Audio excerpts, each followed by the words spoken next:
Before we get to the filioque, I want to spend some time on the papacy, just a little bit longer. Yeah. What do you say to those who say the papacy is really something of a medieval invention? It's really not something that dates back to the early church. It's not something the Eastern Church knew anything about. Speak to that a little bit more. Well, that's just my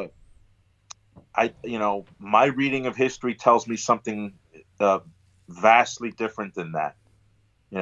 So when I read the sources, I'm seeing them describe an apostolic government where there is a universal head, and that universal head has an office and prerogatives of government which don't derive from a post-apostolic canonical arrangement merely, but is actually something rooted in the plan and purpose of Jesus Christ.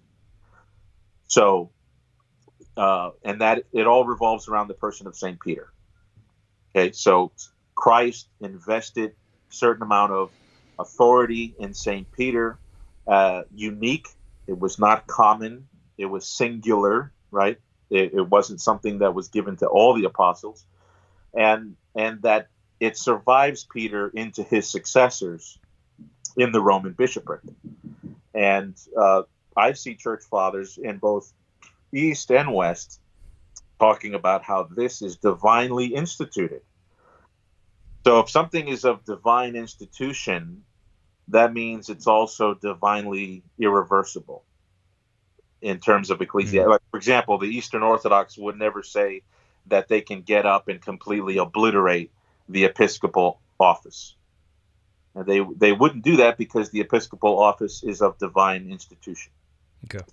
In the same way, what I'm saying about the sources is that they said that the papal office was essential to the church. In other words, inscribed into the DNA of the church. Now, it may have had different forms. Right. May have had different forms, but you can't. There's always going to be that patronological shape in the DNA of the church's government. So yeah, I would contest it. I would just simply say that the sources say otherwise.